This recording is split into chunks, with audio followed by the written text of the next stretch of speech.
Most of the games we would score, assist, and he wanted to make sure that that wasn't enough. Like, I scored 19 goals at University of Michigan. I broke the single season record, and my dad said that was the worst season that he's ever watched me play. And so there was always something to prove that I can keep up with everyone else. Saad with a shot, and he's made it. Now it's Soony Saad!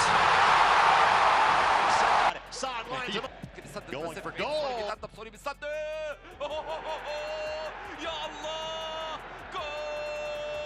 Soony, there's this loneliness that comes when you're a professional athlete. It's tough. Unless you know that this is what you want to do, there are other kids that would kill themselves, would sacrifice their families to be in your position. And finally I get to the MLS. It's like, whoa, you have to wait your turn. And I'm like, no, I'm ready. I want to play. Imagine someone telling you you're not ready, but you know you are. And you proved that you are in training. What's a dark side of playing football that people looking on the outside wouldn't understand? Well, like the biggest comment under the Lebanese national team, siyaha and safa, is only for vacation and traveling. That mental game of like just being able to handle that. Like, no, we're not here to just travel and just show up. Like, we're here to win. We're here to try our best. What was your darkest moment like? You're bringing back a lot of memories that I've definitely suppressed and never really talked about it.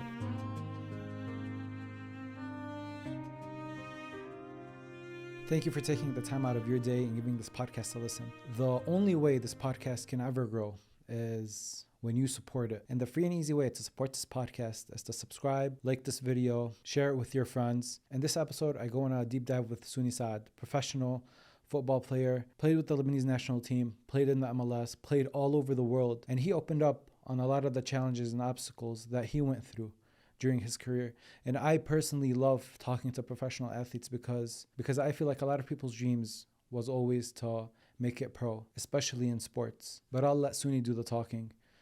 So with that being said, let's get the show started. Welcome aboard Middle East Airlines. والمتوجهة إلى طيران الشرق الأوسط يرحب مدينة القدس العربية. Soony, would you rather Soony or Hassan? Soony. Everyone knows me as Soony. Yeah. خلاص, we'll keep it as Soony. Yeah. I like to start this off with self-introduction. When you look in the mirror, who do you see? When I look in the mirror, I see a citizen of the world, someone who's traveled to different places that knows so many different cultures. But I see someone that's hardworking and someone that tries to make people happy, I guess. Soony, to understand what it takes for you to make it professionally and anything, but in your scenario, it was football. What do I have to understand about your childhood? I like that you called it football, not soccer. But growing up, I was the youngest of four. And so there was always something to prove that I can keep up with everyone else. And that's how I started. I was on the team with my sister, my oldest sister, she's 4 years older than me. So she set the age limit, and I had to play up to that age limit with my dad as the coach.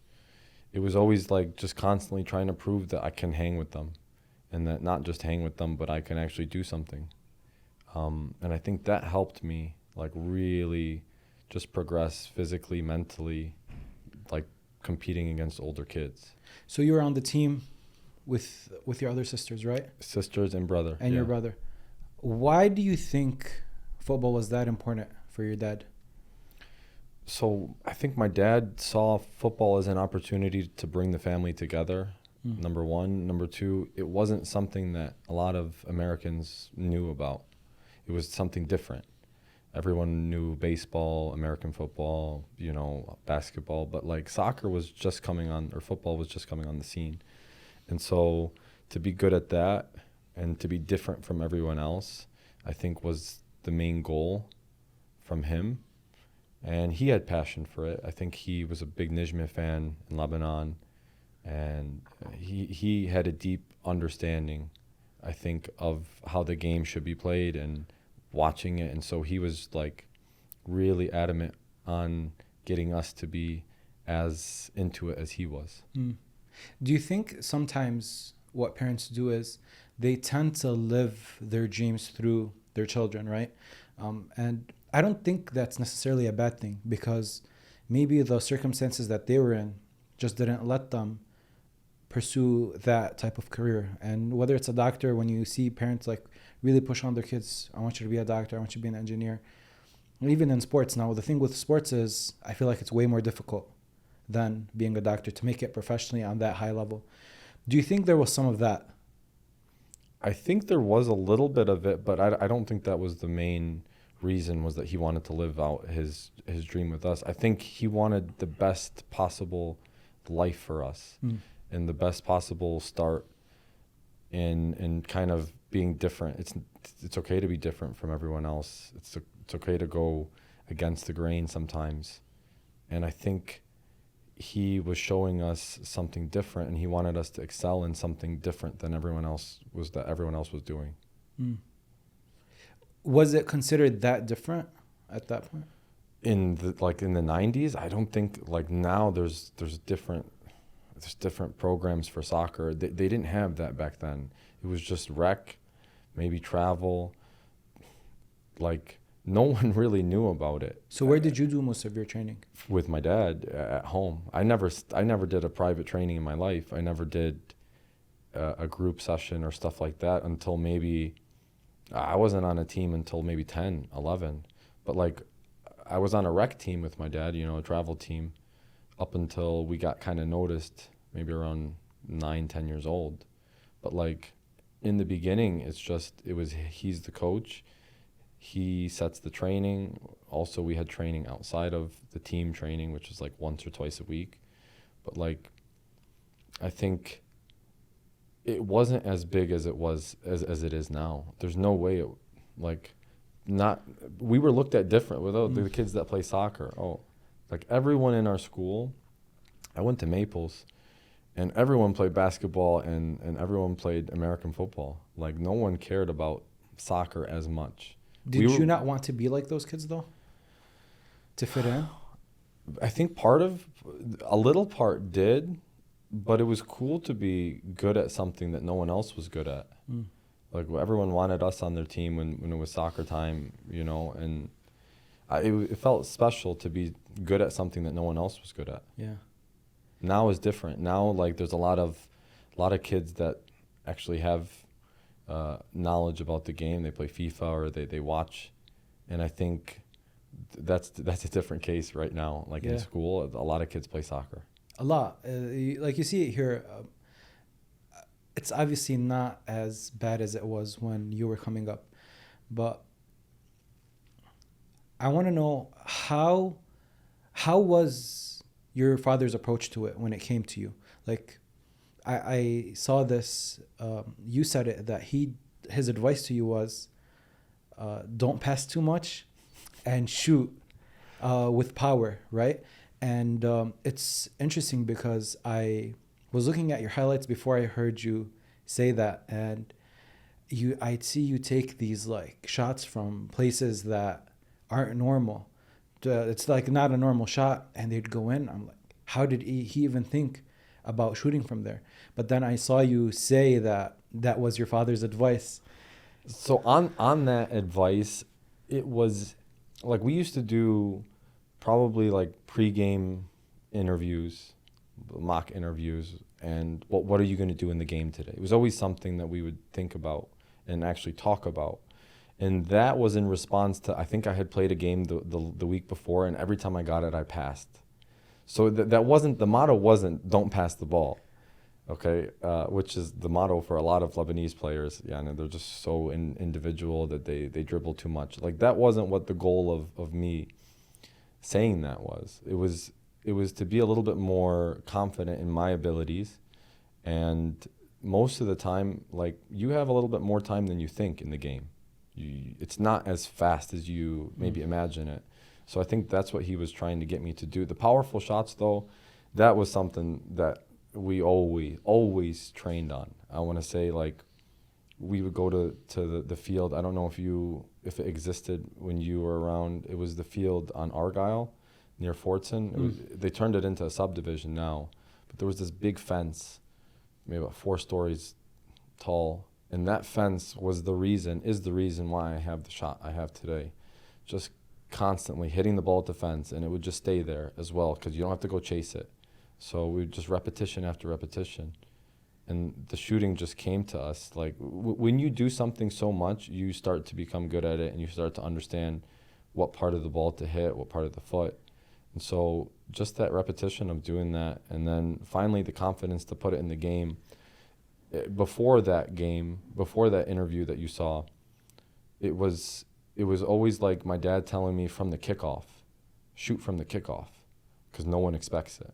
Do the thing that no one expects. And that kind of just stuck with me.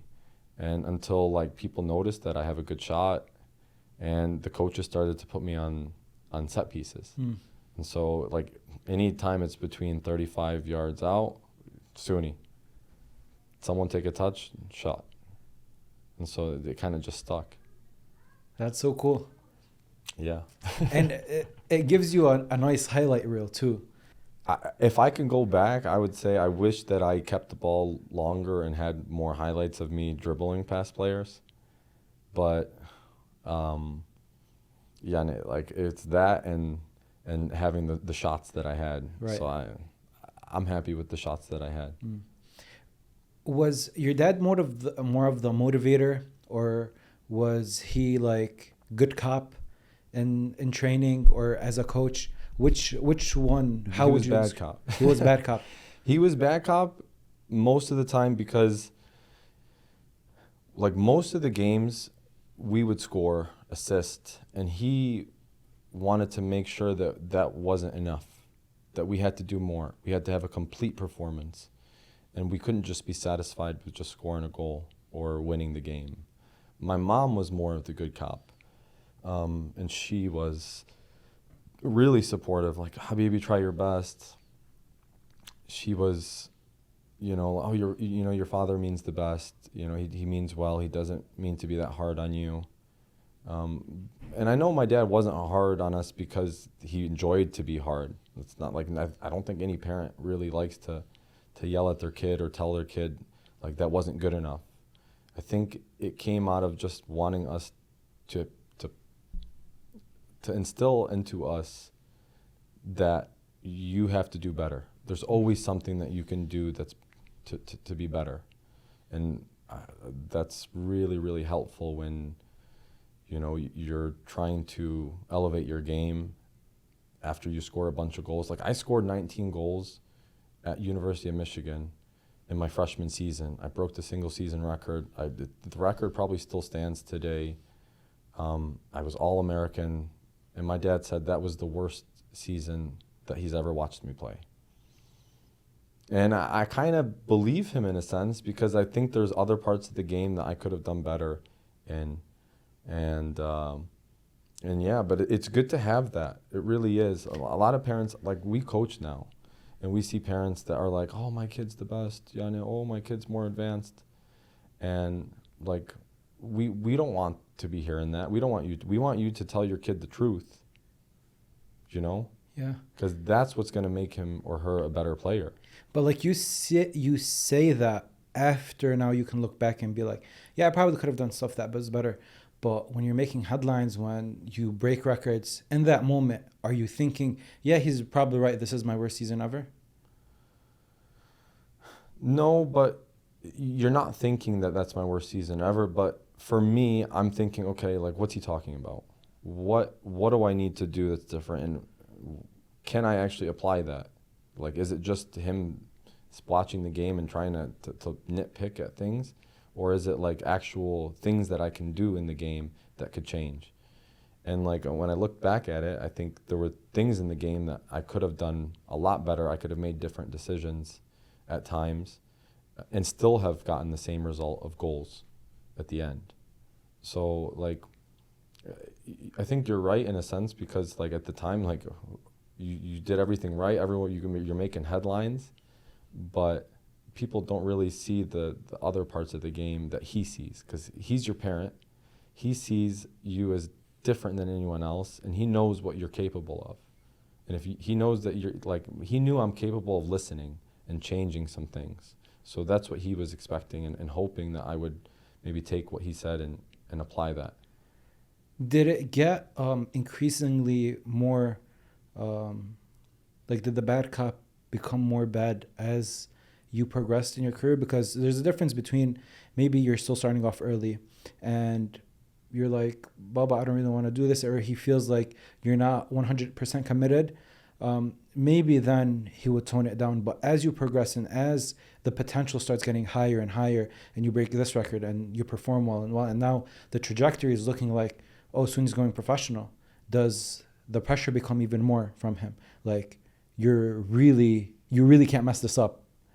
No, I didn't feel him adding that pressure, Okay. that you can't mess up or anything like that. I think when you get older and you start to have more experience, I'm not saying I had more experience than him, but I think being like, I traveled at a really young age. I want to say 13, I was traveling to Italy, to England. I traveled at 15, 16 to like Chile and Argentina and France and Scotland and Germany. Like I was everywhere. And in these countries, like football is different. It's different than here. And you pick up things. And so I think he kind of like stepped a little back as I got older and let me kind of be the player that I was supposed to be, or that I was going to be on my own. And I think he says that, like, once you get to a certain age, like there's only so much that you can, like, you start learning from the child, or you start learning from the kid, because they start to learn or pick up things in different environments that you don't even know. Yeah. And so I think he did a really good job. I wish that he maybe was a little bit more hard on me when I got older, but it could be like when you get older, you don't want to listen to you think that you know everything. Why did you think that? What would have changed? I think when you start to have like when you have coaches, you have different coaches telling you things, and you have your dad telling you something else. It becomes like, okay, like either listen to one or listen to the other. You can't make everyone happy. But I think, like, I still always paid attention and tried to implement what he said. I always tried to do what he said, in a sense. Like, you need to be dribbling a little bit more. And so, because he saw that. I think it's a Lebanese thing, or maybe like to be more individual and have some fancy moves. He thought that part of my game could have, needed a little bit more attention. And that's why he had emphasized it beforehand. And so when I got older and that part really wasn't, it comes down to it's not that I couldn't do this, I can. But when you get in the moment, it's different. And you're not trying to make anyone you're playing with 11 other players, 10 other players. Try not to lose with a coach who's ready to sub you off if you do make a mistake. And I hadn't earned that with the team that I was on to be able to be free. Maybe towards the end of my career, when I started to actually have some good performances and solidify myself in the team, that's when I felt that, I can maybe be a little bit more individual. Soony, there's this loneliness that comes when you're a professional athlete that maybe other people don't see. And you just mentioned that you're on the road from 13, and then at 16, you get called for the national team, and then you move a year to Florida. How is that life far away from family? It's tough. Unless you're mentally prepared unless you know that this is what you want to do for like the rest of your life until you make it, then I totally see. I can see players like saying, this is not, like, I miss home, khalas, I want to go. But like when I was there, when I got called up, I didn't go when I got called up. Something had happened, and it was like 50-50 that I didn't want to go, and 50-50 there was like a little family emergency. And so it was like an opportunity for me to stay home. I actually started my junior year at Dearborn High. And then about a month into Dearborn High, they called me, said there was a kid that got sent home or something, and would you be available? And it was like a second chance. And so I said yes. So I went to Florida, And it was like, you know, all of the other aspects of home, you know, you get used to not being around your family for a little bit. You know, this is what you want to do.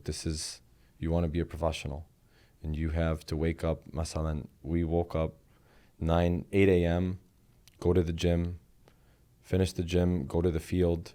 After the field, come home for lunch. After lunch, wash up, go to school. Go to school from like 12 to 4 o'clock. And then do the same thing again the next day and the next day. And periodically we'd have like tournaments in California or overseas. And like that was the life. They get you used to it at a really young age, at 16. But if you think about it, look at Europe. Like the kids are making it when they're 15, 16. They're getting professional contracts. And so it's only like we're just being almost as good as they are, in a sense. But the things that I missed the most about home were the halal food. I was lucky that my dad would he would go to the ham, freeze some. He would do lahm mishwi, cook them, and then freeze them. And then when I would travel with basically like 10 pounds of frozen lahmi and chicken, put it in my freezer. When I'd get home from training, I'd go to the freezer, take like a couple portions out, eat it with like salad or pasta, and boom, like that part I wasn't missing at all. But like just you miss like events that go on, you know, things that happen in the city, in the town, and you're not there for. I feel like I missed like 15 years of Dearborn, of things that happened and I wasn't here for. So I've had Whoop long before they were ever a sponsor of the podcast. The reason for that is I fell in love with the way that it monitors and tracks every aspect of my health, from my sleep to my recovery to my strain, like how hard I work out. In addition to many different metrics, from steps to my VO2 max to my sleep debt. It encompasses all of that in this small machine that I almost forget that I have on. And because you listen to the podcast, Whoop actually wants you to try out their product for free. All you have to do is go to join.whoop.com/notfromhere and they'll send you a free Whoop. You can try it out for a month. No questions asked, and take your decision from there. But I guarantee that after you try it, you're not going to be able to give it back. Again, that's join.whoop.com/notfromhere. And now, back to the episode. Wow. And like you said, with being an athlete, there's this short window where you know in other parts of the world, they're getting signed at 16.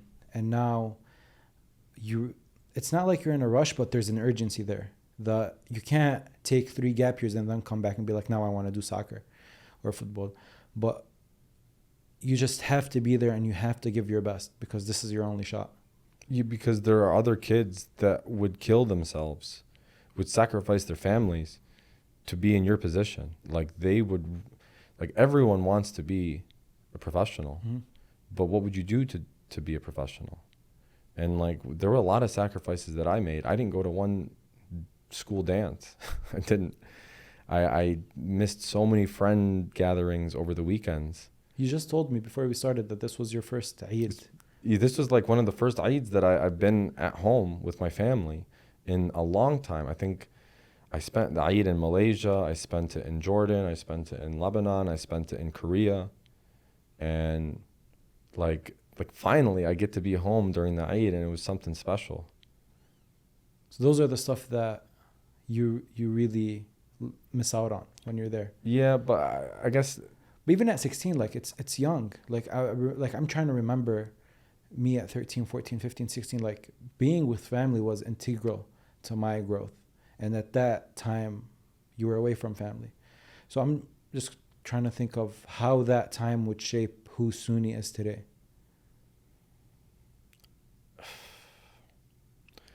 I think being away made me realize that family was and is so important. Like it made me never want to lose that family. And so like even playing in my career, like I always had it in the back of my mind that when I finish, I'm coming back home. I'm going to be around my family. And so like that's why when I got injured in the last Asia Cup and like I was finally home, I'm like, khalas, like I'm here.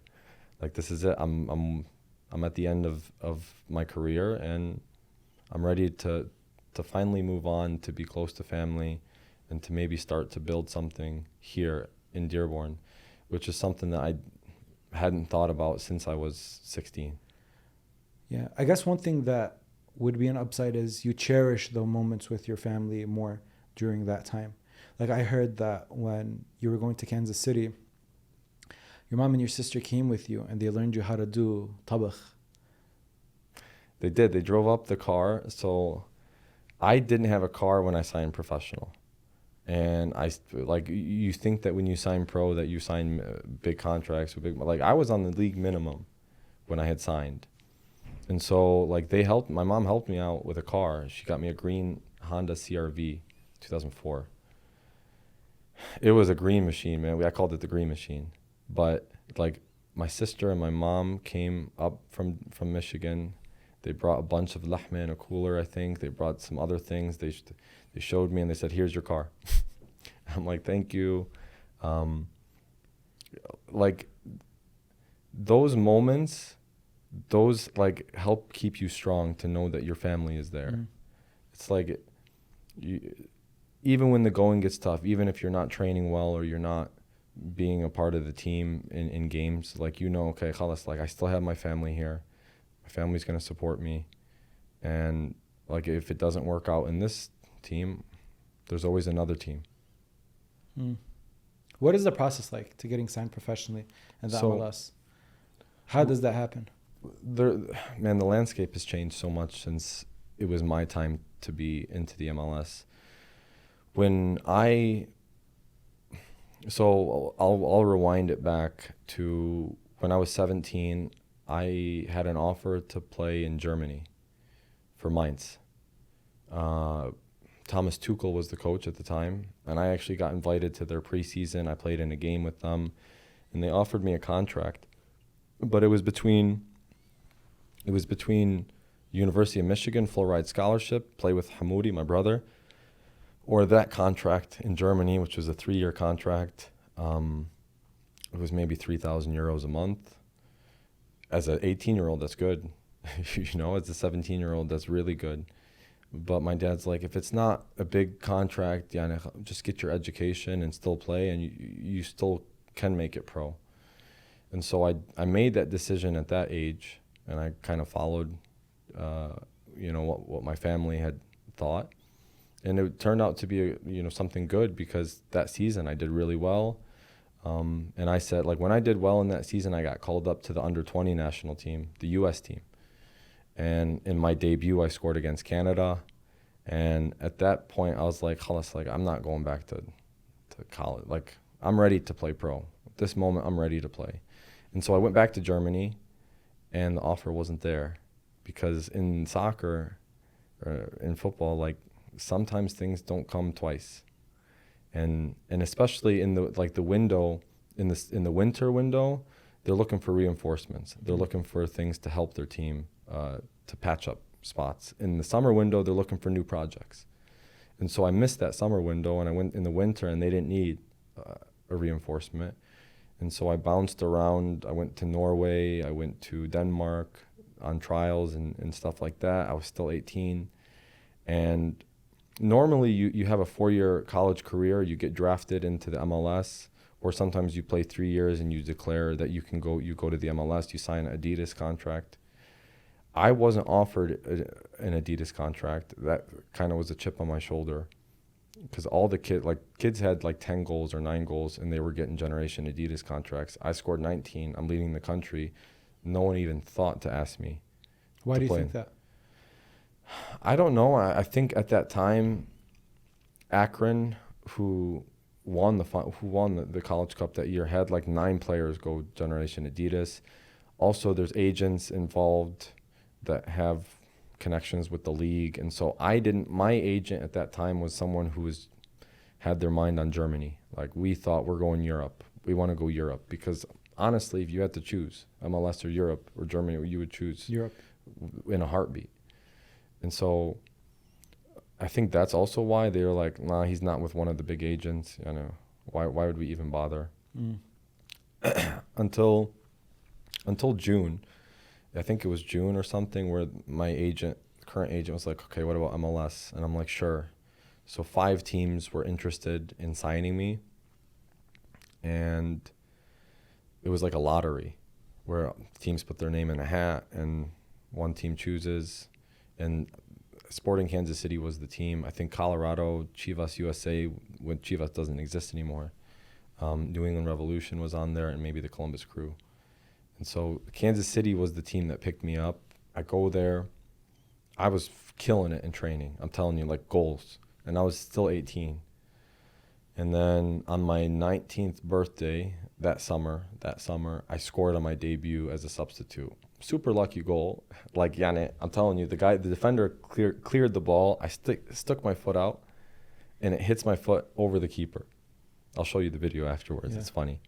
But, like, I think that was like a sign. I'm ready to play, coach. And then from there, I still didn't get the playing time to start. Like, there's a lot of politics that, like, you know, rookies and being veterans on the team, like that plays a role also. The thing is now things are different. Like, if I had come in as an 18-year-old in maybe 2021 or 2022, I would probably have solidified my spot on the team. But back then, I don't think there was an emphasis on young players being given the opportunity, unless they were like so good. And I think I needed more time to get to that.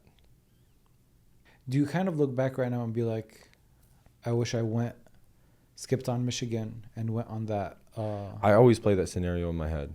Okay. How does that play out? Because I'm thinking, when you got signed to the MLS, what was your long-term vision for yourself? Like, how did you think best case scenario for you would play out? Because now you already been around these like professionals. You're talking about Thomas Tuchel in Germany. Like, you know that's there. That was within your grasp. And you're like, okay, I'll do MLS for now. But how did you see your career play out before it even did? The goal was to sign.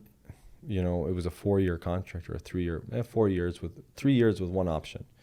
And the goal was to get that over with. By that time, I would be 22, which is still a good age to go to Europe. Like, my mind was to go to Europe at that point. But the playing time didn't really materialize. I never got the consistent week in, week out playing time. That there's strikers that need time to fit into the team. They need games. Like, you can't just pull someone off after one bad performance. You have to give them time to adjust and to get used to the formation and whatnot. And I was playing a new position. I always played striker. But when I signed in the MLS, the manager was playing a 4-3-3 with the target striker being this big player. And that's not me, this big target man. So he found me to be a better winger, left winger to cut in and shoot. And that changed my game completely, because as a winger, you have to go up and down the field. Right. And you need fitness, and you need not just fitness, you need explosiveness to be able to beat players and also to track back. I think Kansas City helped me tactically. Like, they helped me understand the game more and where to be on the field. But I think, like, it definitely hindered my attacking capabilities, having to, like, this coach made sure that if you didn't get back, like, you're off the field. If you didn't help track back, for example, it's a 1v1 against your left back, he would get so pissed off if it was a one. Like, he needs the winger to help to make it a 2v1 or a 1v2. You know what I mean? So, like, that kind of helped me with a little bit more discipline coming back, but I lost that edge going forward that separated me from, like, that's what got me noticed. Yeah. Was scoring goals and being in and around the box. Like, you give me the ball. I think there was a kid recently at my training session. He's like, my coach remembers playing with you. I'm like, yeah. He's like, he said that Moody was a baller, my brother. But the game was 2-0 and you touched the ball 2 times and there were your 2 goals. So, like, put me around the box, I can put it in the goal.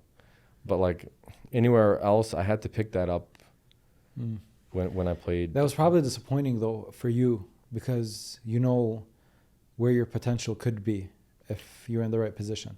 Yeah, but that's football. Yeah. You need so much luck to be on the right team, with the right coach, with the right formation, with the right city, with the right players around you, with the right field conditions, like everything in football kind of boils down to a little bit of luck. You have to be lucky.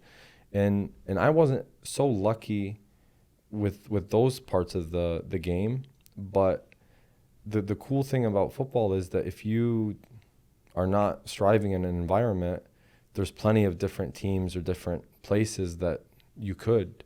And time again, you see it, like players doing well in a certain team, they go to a different one and they're like, what? That's a different player. Or vice versa. Like players not doing well in a team and then they go and they're like, wow, this guy's good. Right. And so that's what it comes down to. And I think my biggest mistake was not getting out of that position. I kept trying to prove that I can be there and I deserve to play. But at the end of the day, like I think the best maybe course of action would have been to find a different team and try to see if my style or my qualities could benefit someone else. Yeah. Because you're still a competitor at the end of the day. So when you're on that team, you feel like you want to prove it to yourself and to the team as well that, oh, you want me to do this? Yeah, I can do this. Yeah, of course. Like you want me to play right back? I'll play. And I did. I played left back with the national team. So you know I play striker. I moved to left wing in Kansas City. It was like in the last World Cup qualifying campaign with the Lebanese national team, and I just played a game left wing, and I almost scored. I played really well that game, and we go to Jordan to play against Syria, because Syria didn't have a home pitch, so we played in Jordan. And so the coach, we arrived there, we do a recovery. The coach comes to me while the team's running. He says, Soony, I don't trust anyone else. Can you play left back? I'm like, how did I know he was going to say that? I said, Coach, I'll try it. I'll just give me a couple training sessions before the game, and we'll see how I feel. He's like, okay, because like I really need you. You understand how to get up and down, and you have good discipline. And I'm like, okay, let me try it. And in training, they put me against Rabia Ataya, who Rabia Ataya is like, I'm telling you, this guy's skill, he could play in the Premier League if he put his mind to it. Just skill-wise alone, you can't. He's one of the best dribblers I've ever seen. So he destroyed me in training. And so that didn't really matter because the coach was like, all right, he already put it in his mind. He wants to play me left back. And so the game comes against Syria. And in the first half, they play a long ball over my head. I go to try to like recover. I go in for the tackle. It was a good tackle, except he got lucky. He went past me, crossed it, goal 1-0 from my fault. And then we scored 2 goals in that same half. 2-1, we're leading. 3-1. Sorry, second half comes. I go up the field, get the ball, take a touch in, shoot from left back. And I score, and it's 3-1. And we end up winning the game 3-2. And the coach comes to me, and he's like, and I think also that's the first time I've ever ran to a coach after I scored. You know, usually I don't do that. And I see players do that, but I ran to him, and he's like, see, I told you. The cool thing is that it was against the coach of that Syria team was Nizar Mahrous. He was my coach for Ansar, and he didn't like me. He didn't like my style, and he didn't play me striker. He didn't even play me left wing. He played me like irtikaz. Center midfield. Yeah, up and down the field. Like, that's not my position. I'll play it for you, but like, and he didn't start me either. So it was like an extra little bit of a to the other team's coach, and we end up winning that game 3-2. Good bonus from the national team, but like I think like the good players can play all over the field because they understand the game. I credit playing in Kansas City for being able to understand that role really well. How do you make the decision of, because you mentioned that you played for under 20 American national team. How do you kind of get to that? Because you did get to that line where, okay, what am I choosing? Am I going in USA or I'm going to Lebanon? How was that decision? If you had the choice like that in front of you, I don't think anyone would choose Lebanon based off of the possibilities. Like, to play on the US team, you instantly get the status, you get big contracts, number one. You get the ability to possibly go to Europe. And then you play for the U.S. team. I mean, it's something big. Yeah. But it was at the point of my career where I wasn't playing so much in Kansas City. It was like I wanted to play, and I had gone over to play with the national team one time. On my debut, I scored, and I was like, "Khalas, this is it. Like, this is where my team is." And You're talking about the USA? No. Oh, Lebanon. I got called up to play with the Lebanese national team, and I was like, "Yeah, it's a no-brainer. Like, do I wait for an opportunity where it might never come, or do you take what's in your hand?" What's the saying in Arab in Lebanon? "Asfur bi'id ahsan min 10 'ala shajar." Yeah. Yeah, and so that's literally the thought process behind choosing Lebanon.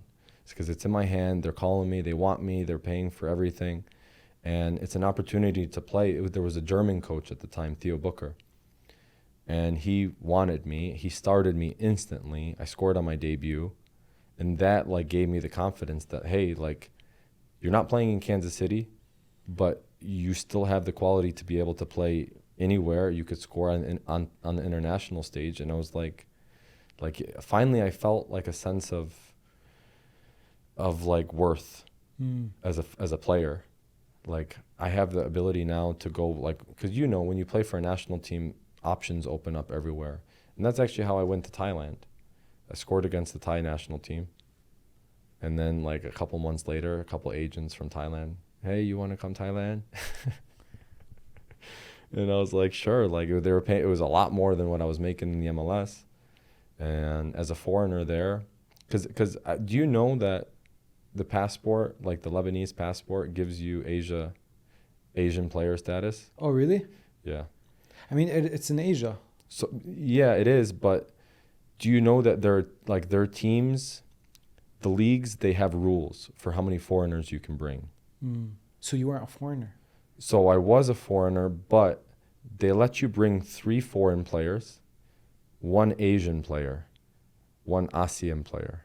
The 3 foreigners could be from anywhere in the world. Brazil. Usually the teams, they spend them on Brazilians, Spanish, European, stuff like that. The Asian slot could be anywhere in Asia, which was me. Japan, Korea, or even the Middle East. And then the ASEAN is the Southeast Asian. Okay. Which is Indonesia, Vietnam. So you can play with basically 5 players at a time that are foreign, and the rest have to be domestic. Okay. They increased the quota like recently to maybe 2 Asian players, 3 foreigners, 2 ASEAN players. But like, I didn't know that until I played for the Lebanese team. Everyone's like, that passport is gold. You can play in China, you can play in Korea, and I'm like, I could have played there anyway. They're like, no, the teams, they want to spend their foreign spots on Europeans, Brazilians. Yeah, they're especially in Korea and Japan. They're obsessed with Brazil, and even Thailand. When I played there, they're obsessed with, like, you get like a random Brazilian from the streets, and they'll think that he's like Ronaldo. Okay. The original Ronaldo. Like, that's how they think. They don't care how good he is. He's Brazilian. We want him. Before we jump into Thailand, or like your career in Asia, I want to talk about something that you just said. You got your confidence back and you felt worthy after you scored for the Lebanese team and they started you right away. Does that mean at Kansas City you almost doubted yourself? No, I didn't doubt myself. I didn't doubt myself at all. I doubted whether that team was the team for me. Like, I doubted whether, like, I'm going to make it on this team or it's going to be another team. And so, especially with the coach being so, like, he was like a military straight, like a sergeant, and everything. He just resigned, actually. He's been there for 14 years. I don't think I doubted my abilities, But I think I doubted whether it was going to happen at this team. I think every team that I ever played on growing up, and even in like up to university, like I was the star or I was someone that contributed really heavily to the team. And finally I get to the MLS in Kansas City and it's like, whoa, you have to wait your turn. And I'm like, no, I'm ready. I want to play. And they're like, no, you're not ready. Imagine someone telling you you're not ready, but you know you are. And you proved that you are in training, and you proved that you are, even in your debut you scored. Like you just got to be given the time to do it. And so like having that feeling when I finally scored with the national team was like, yes, like it was more of like the doors were opening to other things. And I finally felt like, okay, maybe Kansas City are going to see that I have this potential as well. But if they don't, then I still have a really big career ahead of me. Okay. How did you mesh with the Lebanese national team players? Because you're coming from America. It was so hard. It was hard at first. Really?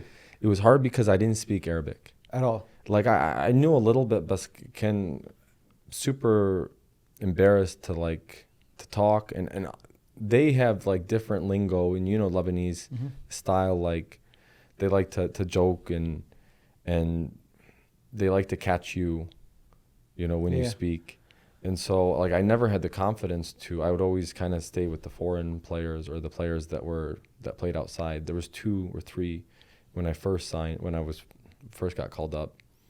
But like as they realized that I scored that in my debut and that I played in a respectable league, like probably better than all the other players that were there, except for maybe Ansar and Dodo, Yusuf Muhammad, like you had to earn your respect with them. They don't come welcome you right away, and I don't think any team does. Like that's all fairy tales. Like you're fighting for a spot to start, to represent the country, to be famous, to make your name. Like everyone else wants to do that too on that team, even on the field. And I actually kind of felt that too at some times, that players wouldn't pass at times, even at the highest level. They wouldn't pass, they would only pass to their friends. Like that happens at the highest level too. And so it was only when like you earn their trust, you earn in training with something good, or like then they start to like include you in. That's so interesting. Yeah. Because when, so I told you I lived in Lebanon, but I never watched the national team. I would like watch the Premier League and Champions League. Yeah. So then I want to say last year, one of my friends, he had just gotten to America and he told me, why don't you bring on Soony Saad? And he started showing me highlights and I'm like, what do you like? How is Soony looked at from like a Lebanese person's perspective that watches Lebanese football? He was like, Soony was looked at in a high regard because he was a player that came from the MLS. He came from a foreign league and he didn't play in Lebanon. So we like as fans, he was looked at a higher regard than the other players. And they'd wait for you to play to watch. And I thought that was so interesting because even the perspective of the fans is different looking in. So the fans are always looking for the savior, like or the Ronaldo or the Messi of the team, and they think that when you play in a different league, like you're gonna bring that same professionalism to the team, but it's really hard to do that. I don't think I was at my peak with the national team until the last maybe 3-4 years, maybe the last World Cup qualifying campaign where I was the number 1 scorer on the team. I scored against Iran, South Korea, but that like happened way after I made my debut with it. Like I always felt coming from America was tough because the travel, the jet lag, you have to right away get into a different mindset of like, trying to get the guys on the team to like you, trying to fit into the coach's plans. And the national team jobs are so hard because you only have a week or 2 weeks to prepare for a game.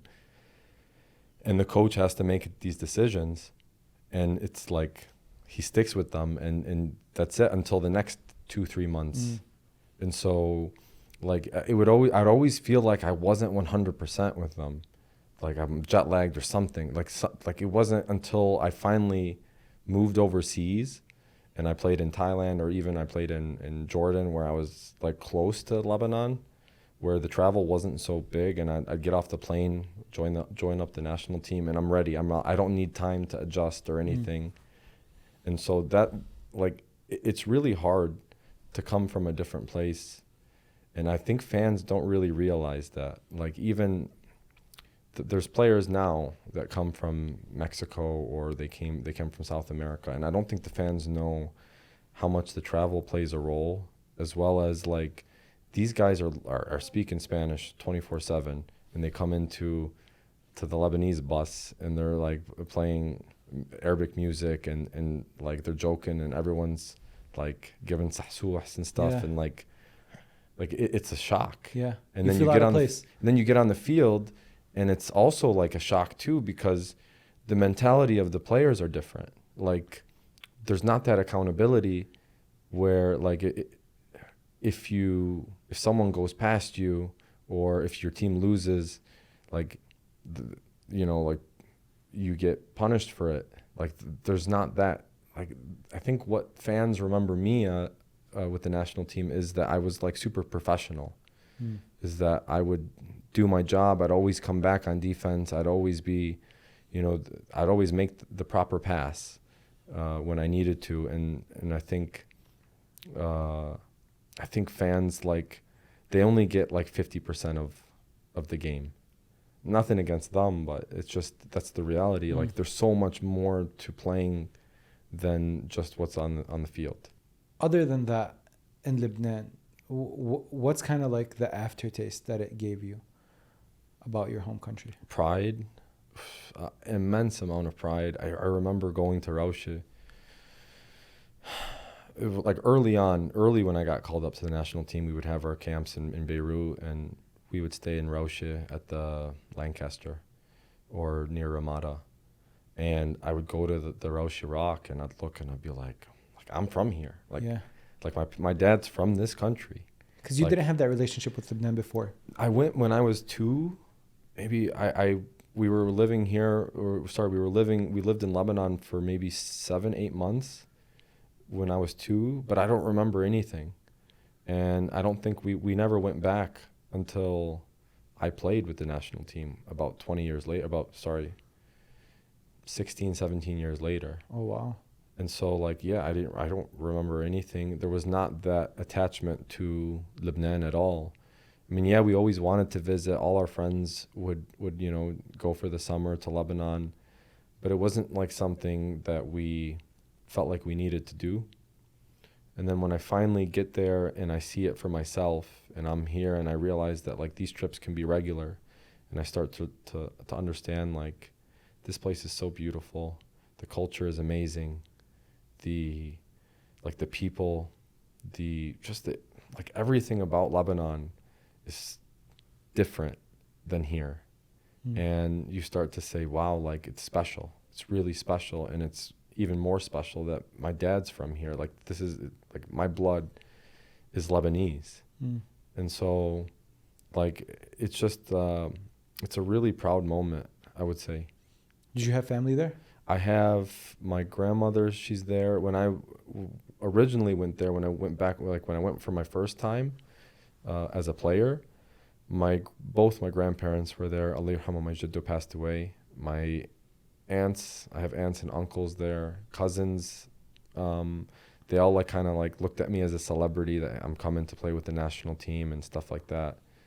And even now I still have family there, and I'm so much more close with them. I'm so much more close with Lebanon, having played there and having been a member of the national team. So you're kind of able to build this relationship with your family back home that your siblings here even couldn't build. No, I think there's a little bit of jealousy, like not in a negative way, but definitely, like, I spent the most time with my grandmother. I spent the most time, like, I know the streets of Beirut like the back of my hand. I know how to get to this. I know places, like, I know everywhere. almost everywhere there. Like you tell me, like now it gets to the point where I ask someone, "Anta min wain?" Yeah. Like, and I know where they're from. And so like, I think that's cool, as well as learning the language. My wife is from Nabatiyya. And so meeting her, I didn't really speak good Arabic, but then she taught me a little bit. She taught me a lot. Her English wasn't so good, and I taught her English, and so we kind of taught each other. And now it gets like I can have a full-on conversation in Arabic, and I actually feel proud. I want to speak in Arabic in front of everyone so that they don't know what I'm talking about. Yeah. But you know what's nice is that you lived all your life saying that you're Lebanese, and then you were able to go and live it actually there. But the thing is that here in America, you're not looked at as American, and over there, you're not looked at as Lebanese. You're different. Yeah, you're always torn between, and you Yeah. don't feel American here, and almost don't feel Lebanese there. Exactly. Yeah, that's what it is. People here they look at you, they say, "Oh, you look Middle Eastern," and over there, أنت أمريكاني. they know right away. Yeah. يعني بس تفتح your mouth, they know. Yeah. The They know, accent, okay, they أنت catch من- on it. Yeah. Yeah. Which country are you from? Yeah. And so like, it's not a bad thing, I think. But it's kinda always this tear that you don't, like, you're always not fitting going to in. belong. Yeah. Yeah, it is. But then the people that know you, they kind of like, they know that you're actually like, oh no, you're Lebanese. Of course, because you in your circles, I feel like we always belong. You know, the circle that Soony did for himself or Jaafar did for himself. Like, you always walk into that circle and you're always going to belong. You built that. But when you kind of look from the outside a little bit, yeah, like your American neighbor is not going to see you as an American, and your Lebanese neighbor is not going to see you as a Lebanese guy. And it's just something that I think we just have to grow to understand. Like, that's just how it is for someone that It's immigrated. just how it is. You're right. You know what I mean? But it's cool because you kind of have like you're special. You're different. Just like if you want to rewind back to what we talked about in the beginning, like playing soccer was different. You're different than everyone else. Everyone's dream was to become a professional athlete. Only Yeah. very few were able to do that. Yeah. What would you describe as your high moment in your career? Like, you just laid out a very nice mix of experiences that you did, from playing with the U.S. national team, the Lebanese national team, MLS. You went to Europe. You went to Malaysia, Thailand, Jordan. Where did you feel like this is the proudest moment I have in my career?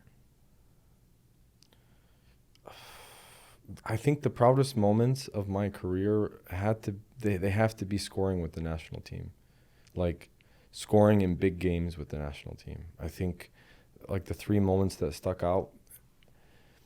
There's two moments that stick out, and one when I scored domestically in Lebanon, that sticks out. But like one of the moments, scoring against South Korea in South Korea against Sun, like we go up, and I think I'm one of the only Lebanese players to score in South Korea against that team. Like, South Korea is a powerhouse, and I know you look at the world stage and you say Brazil, Germany, England, like you say South Korea.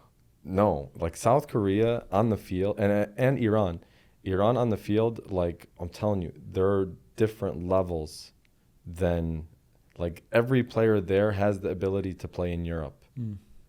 Everyone there should be playing in Europe at the highest level, and then scoring against these countries. We were up 1-0 against Iran until the 90th minute. They scored 90th, 92nd minute. We lose 2-1.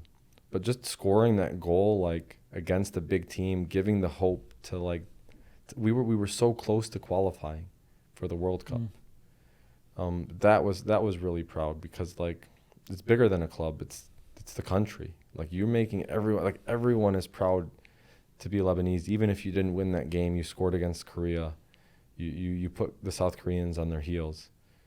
And so, like, that was really proud. I know there's a lot of moments in my career where I've scored goals, big goals that matter. But, like, even though we lost those two games, I think those two moments where, like, you got to feel the whole country behind you, especially in the time in which, like Lebanon was going. This is after the Sauda, after the economic collapse. It was tough. And then the one moment that sticks out was when I was playing with Ansar, at Malab al-Baladi. I scored the goal from distance that had the commentator, Sharbel was my friend. He lost his socks. And it was like from 35 out, you can see the angle of the ball, like just straight in the top corner, and the whole stadium erupts. And I think that was special because it got my dad talking, like my dad who follows the Lebanese news, and he grew up maybe like 2 minutes from Malab al-Baladi. And so like he knows about that stadium, and making the people stand up was definitely something really proud. Palestine Cola has become my go-to drink anytime I find myself wanting a soda. And the reason for that is simple. It tastes very good. It's a high-quality beverage. And 100% of the proceeds of Palestine Drink Company go directly to the people in Palestine through the Safed Foundation.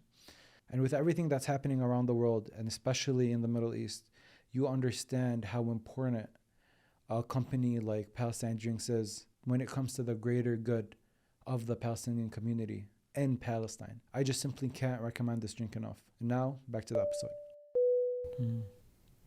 Do you, in the moment, I'm just curious because Lebanon never qualified for the World Cup. So in those moments when you're against Iran, when you're against South Korea, is there a part of you that believes that you can, or is the morale of the team as we've never done it, we're probably not going to do it this time? It depends on where you are in the way the group is going. You know, there's a table and you have to play a certain amount of games. When you first get into the table and no one's played a game yet, it was number one, it was a miracle that we got there. We got there. I remember it. I remember we lost the game that we needed to win. And I remember going back to Beirut and just going to the beach all day, and I was so tired. I wake up at like 12 o'clock and my wife's like, "You guys qualified." I'm like, "What?" I think she's messing with me. And apparently we needed like different results to kick into our favor. We needed this team to lose, this team to tie, and like it all went for us. And then on top of that, North Korea got kicked out for something. And so like we ended up being in the final stages of the qualification, which was a miracle. But at that point, we didn't believe, like we didn't think it's impossible. We were like, this could be something. And I think every player believes that it could be something. I don't think anyone goes into that saying like we're not going to qualify, or Lebanon, we're not going to qualify. Yeah. I think it's only after the results start to kick in, and then like in that early campaign, we got some good results. We beat Syria, we tied against Iraq, we almost tied against South Korea. Like we had 5 points, and we were playing against Iran. And I get that ball, I score it, we're winning 1-0 against Iran. And these 3 points, like, would have been massive. We hold on till like the 90th minute, and like I said, they scored these 2 goals. From that moment on, straight downhill. We just started, like, the confidence left. And then we played against UAE, like, I think 3-4 days later after the Iran loss. And, like, there was a VAR penalty against us that was absolute BS. Like, they didn't even check it. The ref just pointed straight to the spot, and they're supposed to check the penalties, but, like, when you put it in your mind that khalas, like UAE is gonna probably pay for this, like they probably definitely have these refs, like that's what's going through your mind. And then we lost that game, and then from there, every game that we went to was like a mountain to climb, because if you almost beat Iran and you lose, and then the next game against UAE, a game that we should have won, doesn't go your way, and then afterwards we end up losing 3-0 to Syria at home. I wasn't there, but like it just went downhill from there.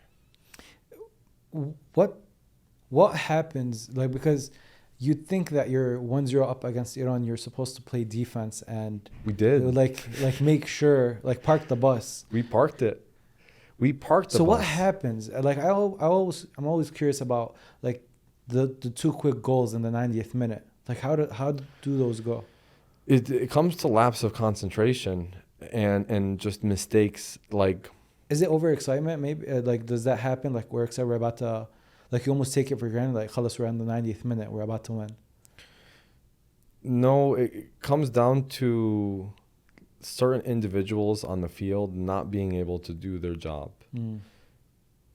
I don't think our bench was as deep as a lot of other teams had. And so when the starting lineup, a couple players come out and the system has to be changed, you have players that, number one, they're pissed that they didn't start. So their attitude is shot from the start. And they come into the game annoyed. They're not thinking, I need to do everything that I can to preserve this victory. They're thinking, I need to say, forget this coach. Let me show him what he missed by not starting. And so you're like, wait a second. No.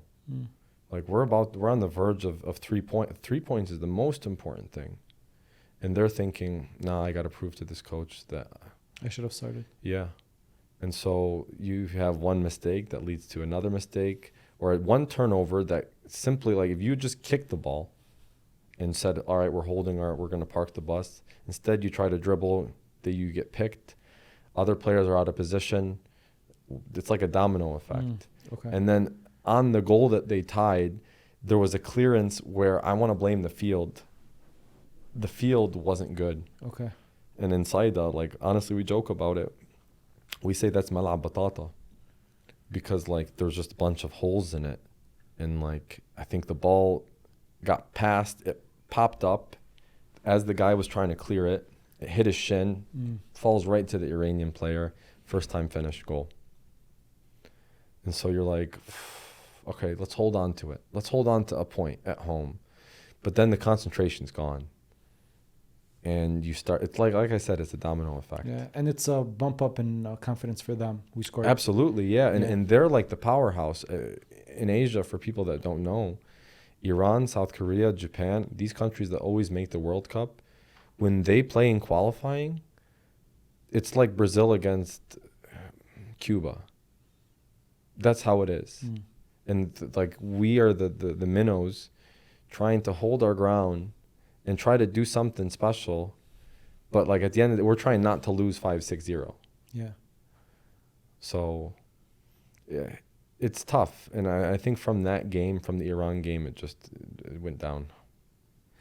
What's a dark side of playing football that people looking on the outside wouldn't understand?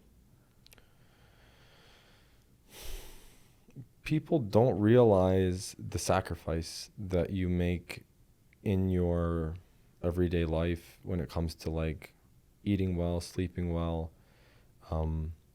just dealing with not playing and being good enough to play. Like, the mental game is so tough that people don't really realize that you have to be mentally ready to handle any situation that comes. Like, you have to be prepared to play in any position with so many people watching. You have to be played to sit on the bench even though you know that you're good enough. And you have to take it and act like you're not mad. Because the second that you act mad, that's when the coach says, oh, see, that's why you're not playing. It's because your attitude. You're like, my attitude's like this because I, like, something, it's a reaction. I'm reacting to you. But they're like, no, you can't react. And so that's a tough part of the game that people don't realize, that, like, you have to be really mentally strong to be able to handle the rejection, the sitting on the bench, or even, like, the moments in the game where, like, you're being relied on and you have to come through, and sometimes it doesn't work. And you handle the criticism on social media. Oh, this player is not good. We should sell him. Stuff like that. And it's even worse in the other side of the world. In America, they're nice about it. In Lebanon, you read the Facebook comments? No. Oh, man. The most common one was siyaha and safar. Wow, like, the biggest comment under the Lebanese national team, siyaha and safar, is only for traveling and, like, vacation and traveling. That's the only thing they do. So, like, that mental game of, like, just being able to handle that, Like, no, we're not here to just travel and just show up. Like, we're here to win. We're here to try our best. That hurt you? Not hurt, as we laugh at it, but like you have to laugh at it. Otherwise, if you really take it seriously, then you're going to be trying to argue with an idiot. Like you don't. No one wins when you do. What was your darkest moment like? You put me on the spot. I didn't think about my darkest moment as a professional, as a player. I think the darkest moments, or I wouldn't even call them dark, but like not being paid what you're owed. Like, for example, being late on salary, the clubs being late on salary. That happens. It happens more often than you think, and especially overseas, where we'll give it to you tomorrow. Oh, okay, well, I guess you didn't perform well in the game, and so when you guys have a good performance, maybe we'll talk about it. Like, what? Dude, we signed a contract. And so, like, and then imagine you have to go on to training and act like nothing is wrong, and you have to train your 100% and show up to the game 100%. And there were countless games I remember where, like, the team captain was saying, okay, guys, I know that we haven't been paid, but we still, if we do well now, then I'm like, dude, you're the captain. Go talk to the management. Tell them we won't play. Tell them we're not going to play if they don't pay us our salary. So compare what happened in Lebanon with the salary thing versus how salary usually is here. Is it just a direct deposit to your bank account? Here is a direct deposit bi-weekly. In the MLS, it's bi-weekly. I don't know if it changed, but I think it's still bi-weekly. Over there, it wasn't just Lebanon. It happened in Jordan. It happens in Asia as well. So what's the typical process? How do you get paid? You get monthly. You get them like in Lebanon. The way that the contract was that you get like a signing bonus, you get a mid-season bonus, and you get end bonus of what the sum is, and then you get a monthly salary. Monthly, they pay you. They pay you monthly. Okay. And when the Sauda happened, they tried to cut me down to 66%. They're like, all the other players signed this, and so you have to sign it. And I'm like, okay, let me sign. The club still owes me the other 33%. Is what I wrote down on it. And I walk out of the office and I see that the foreign players, because we had 3 foreign players on the team, one from Tunisia, one from Mali, and the other one from, I think, Papua New Guinea. They're African players. And they're getting 88% of their salary. And I go to the manager and I say, like, why is it that they get 88 and you're only giving 66 to me? They said, well, they live outside of Lebanon. I said, I live outside of Lebanon.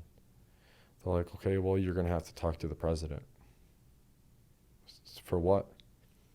Yani, like, a contract is a contract. And then they were even late on that salary multiple times. That's my case with them right now that we can talk about at another time. But in Jordan, it's monthly. Overseas as well, it's like in Thailand and Malaysia, it's monthly. Is the pay well? I think that's a big point of discussion. Like, do they pay well? The pay is well when you are a foreigner. You were a foreigner? Yeah, but the second that you get looked at as a local player, like, for example, in Lebanon, when you become like a local player, it's not that high. I want to say maybe the local players were making between $2,000 and $5,000 a month. Okay. And the foreigners were making $10,000 to $15,000 a month. Okay. In Lebanon, that's really good. That's really good. And in Asia, I mean, like the minimum the foreigners get, especially in Thailand, is $10K a month. Okay. And in Thailand, that's really good because the standard of living is a lot, or the cost of living is cheaper. But the possibility to make more, like there's teams that pay 20, 25, 30 a month. In Lebanon? No, in Lebanon, you might be 1 player, 2 players could maybe possibly get this. Sound like Matu maybe possibly got closer to 20 in his prime. But in Asia, the numbers are high. If you have a good season in Asia, you move on to China and you're making millions. Even in Korea as well. Like that's the whole like you have to work your way up. Yeah. And if you have a good season, they want to invest in you and they want to pay you. So like every country has different kind of limits. But that's an active case for you right now in Lebanon? It's an active case. So this is recent? It's not really recent. It happened in 2020. Oh, wow. But it took 2 years or 3 years almost to get to the original ruling of the case. I had to pay $25,000. You have to pay $12,000. Like each party has to pay $12,500. But if one party doesn't want to pay it, which the club will never pay, $12,500 to defend themselves, the player has to fork it over. But then if you win the case, then you take it back as legal costs. So I paid the fee to go to FIFA. And I mean, the case is clear as day. If you look at what the case is, it's clear as day. They were late on the salary. They didn't pay me. Apparently they submitted it after the 2 months or 3 months. They submitted it they submitted my salary to the federation. Why would the federation have my money? It's for me. Number two, they didn't want to pay for my shaqqa. They wanted to put me in ni'meh, and in my contract it said hamra. It said in words, hamra. I have to have an apartment in hamra. They had to reimburse me for my baggage that I brought, and for medical expenses, which they didn't. And I have receipts and stuff that they didn't reimburse me for. I go to my lawyer, my agent. They say, "Yalla, like you have Solid case. Solid. We're gonna win this." And so I terminate my contract with them, with Ansar, and I put them in default. I sent a 2-week notice to them saying that, hey, in 2 weeks, if you don't pay me, then I'm going to terminate my contract. They, in Lebanon, what, okay. Yalla, come meet with the president for ahwe. Fix what you need to fix. And so I terminated my contract. I went to the Katab al-Adal, I got it notarized. And a week later, they send me a notarized document saying, we terminate your contract. I'm like, I did it first. Like, what are you talking about? They're like, because you didn't come to training for the last week since I had terminated it, then and because your performance has dropped, we're going to terminate your contract. And you don't owe us anything and we don't owe you anything. I said, no, that's not how it goes. I was so lucky. It was during COVID that I had an offer to play in South Korea. And so it was like they closed the airport on a Wednesday and my flight was on Tuesday. And so I left to South Korea. I did my engagement before I left, went to South Korea, and then I just kind of I started my new team in South Korea. And in the summer, they sent me the Ittihad sent me a document saying we reviewed the case and no one's wrong and you don't owe them anything and they don't owe you. And I'm like, wait a second, we're going to appeal this, because how do you come to that conclusion without having anyone? Right. You didn't even ask me. There was no information from me given to you. So how do you come with that? And so they said, no, don't go to FIFA. Okay, if you want to go, these are the things. If you want to appeal this case, you have to do this 1, 2, 3, 4. And so we do that. We do the things that they say for us to do. And they don't want to take my documents. They didn't take them at all, the place that I went to. Afterwards, I was like, you know what? My agent said, we did everything we need to. We're going straight to FIFA. And so he's like, the case is solid. If you lose, I'm not taking anything from you. If you win, there's a percentage. I said, okay, that sounds like a fair deal to me. Yeah. And so he prepared the documents. I paid the fee to go to FIFA. I said, call it $25,000. I'll probably get it back. And so I pay it. It takes months and months and months for them to have the hearings and whatnot. And finally, they have the final case where the judge says that the case is still open in Lebanon. And because you haven't exhausted all of your options in Lebanon, we don't have jurisdiction to judge over this case. And I'm saying we did. We exhausted all avenues in Lebanon, and they didn't want, there's proof. And they're like, no, we can't even look at the details of the case. You didn't exhaust all your options, so therefore we can't have a ruling. And so my lawyer's like, okay, we're going back to Lebanon. I'm paying for a lawyer. He's going to go to these places in Lebanon. He's going to get what he needs. And it turns out that he went to Lebanon And the court didn't even exist. They've been out of business for like 2-3 years. Like they just are out of operation. And so I'm like, wait a second. So FIFA ruled on a case that wasn't even like, they ruled that we hadn't exhausted, even though the place in Lebanon doesn't exist. Yeah. So they're like, yeah, we have to appeal it, and basically we're going back to FIFA, but we have to pay another 25,000 because it's a new case. And I'm like, no, like I'm not doing that. I can't. And so right now we're in the process of applying for financial aid to pay for it, because I'm not paying 50 grand on the same case. Like That's difficult. All this sounds very like it takes you away from the game. It does, but now that I'm not playing anymore, like I have all the time to really go after the people that did this. Yeah. Because what it comes down to, it comes down to the club being unprofessional, people, managers at the club not doing their job and getting away with it, which is the story of Lebanon. I mean, you know that probably more than me, that in Lebanon, yani, when you have something to do with the law, like if you know someone, they got you. Yeah. And so they know people, and they're going against me, who is a foreigner. So I really, really hope that this time around there's at least a little bit of justice moving forward. But it's funny because the smirks, like all this is going on, and I'm playing for the national team, and the people from the Ittihad are there, and they're like, and FIFA, you know, you should have just come to us first. We would take care of it. I'm like, okay, can you take care of it now? They're like, no. Yeah, and you should have came to us. So what does that do for me? Yeah. Nothing. And honestly, if you know that the club is wrong, you know, why don't you protect the player? It's the first time in history that the Ittihad sides with the club. Usually the federation is supposed to be protect with the player. That's what they're there for.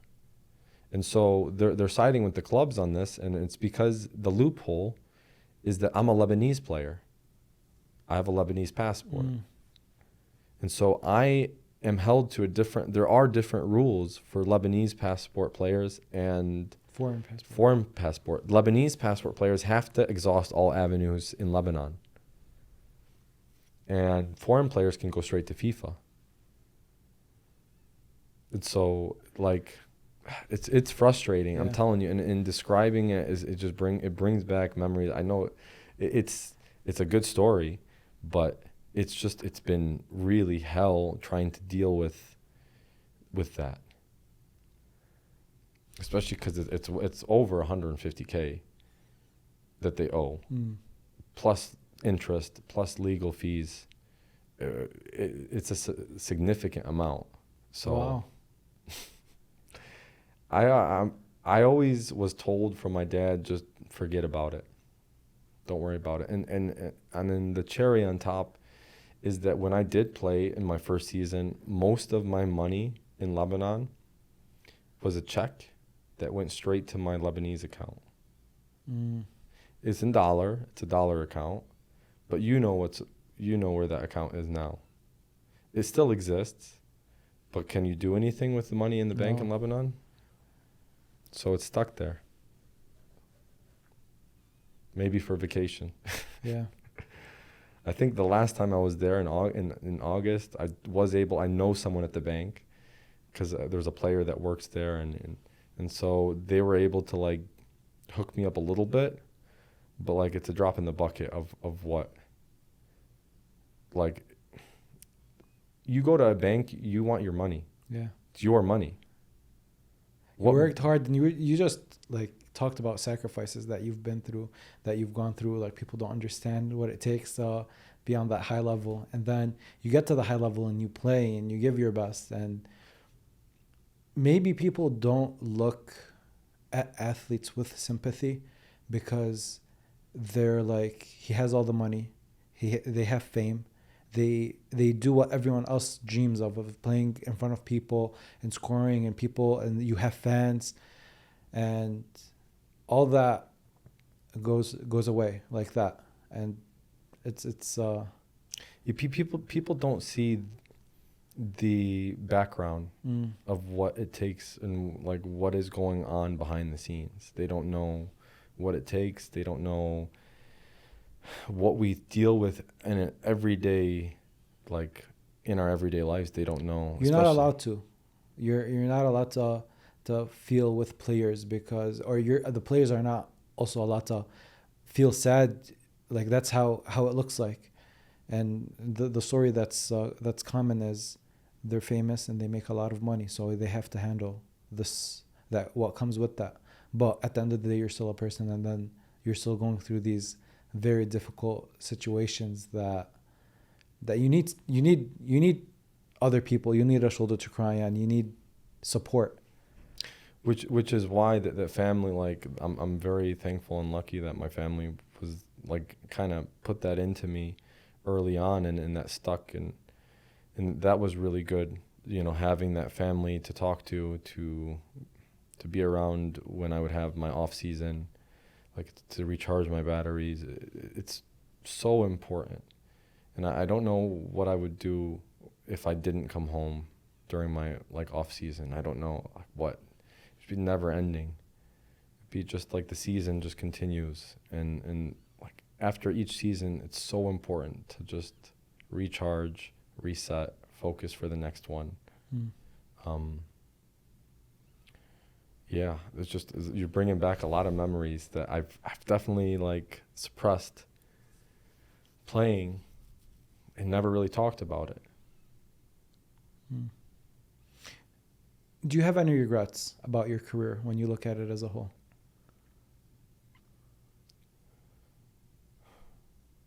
I regret probably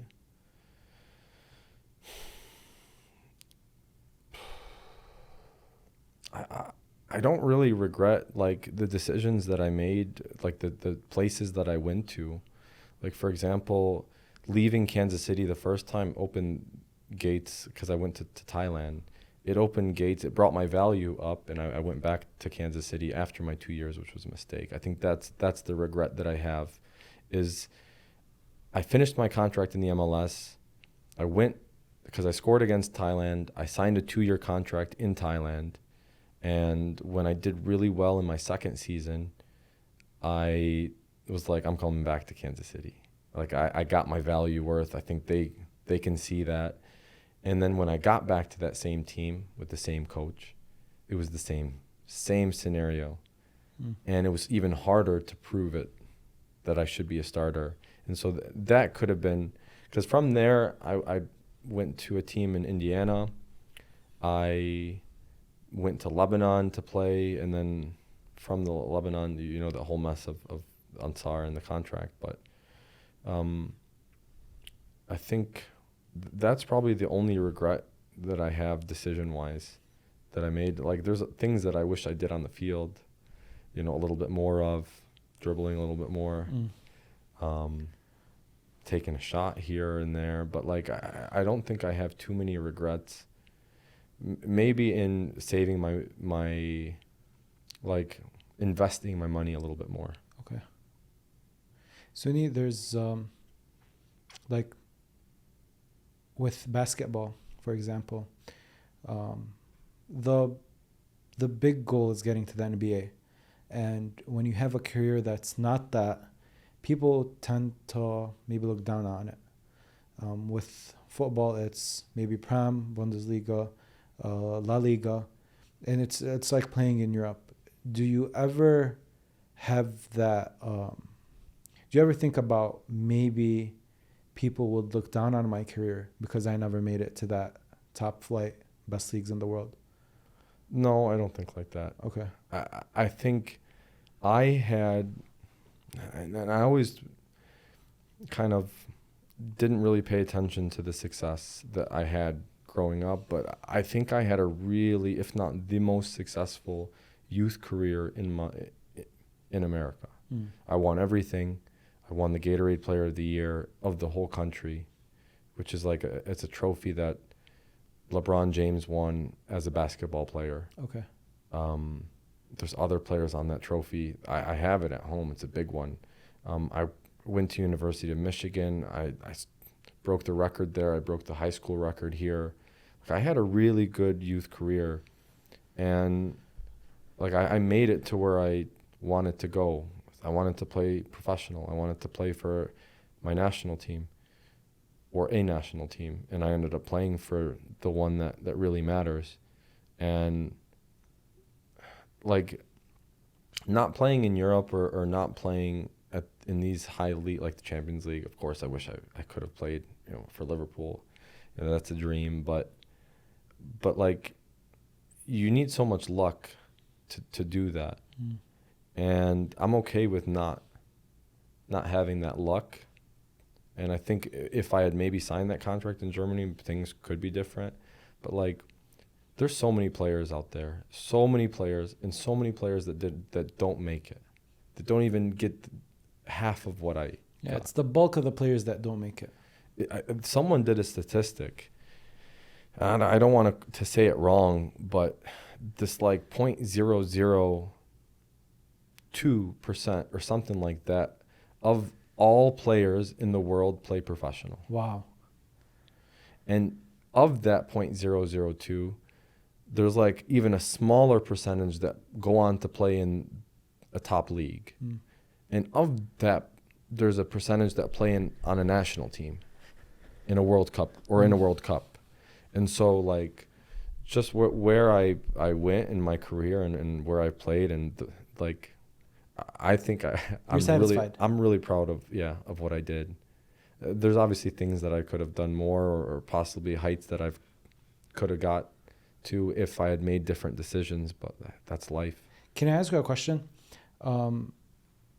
There's this interview for Thierry Henry, and he was talking about life after he played football. And he said, along the lines of, he was always told to be competitive and play. And one thing that they don't teach you for life after football is that you die. That when you stop playing, there's like a death there in your personality, because you're not competing anymore, you're not playing anymore, and no one teaches you how to die. So it's powerful. Yeah. The funny thing is there was the Ramadan tournament. There's a Ramadan tournament every year they have here, where you can be on a team, and I played in one of the games and I didn't win. We lost, and I didn't feel the same way that I felt as a player. It was just like, oh, okay, whatever. But that's not me. That's like a new feeling of not really caring. And so I see what he's saying. I see what Henri's saying. Like, no one really prepares you to just change, because it is a big change, and there's so many other parts to it when you stop playing. I do insurance now, so my mom she's an insurance. She owns an agency, and I work with her part-time. And so when I go to the office, I'm like, let's quote it quick. All right. Like, I'm fast-paced. I want to do things. The second someone calls, I want to get their quote done, and and my mom's like, yo, relax. She's saying, that's not how we do things. Like, it's just a lot more, it's a lot slower here. And I'm like I'm not used to that, because like, when in the game, you get something, you got to get it done right away. And so there's definitely changes when you stop playing. The competitiveness for me, it won't die. I don't think it would, because that's just, like, that's who you are. Yeah, I hate losing. If I can if I can have a big say in it, then yeah, I would do everything in my power. If it's not really in my control, like if I have 3 other players or 4 other players that aren't so good, I think I've accepted that we're not going to win this one. Yeah, I feel you. Soony, thank you so much. This is a great conversation. Thank you. We got to pick it up. Yeah, we have to.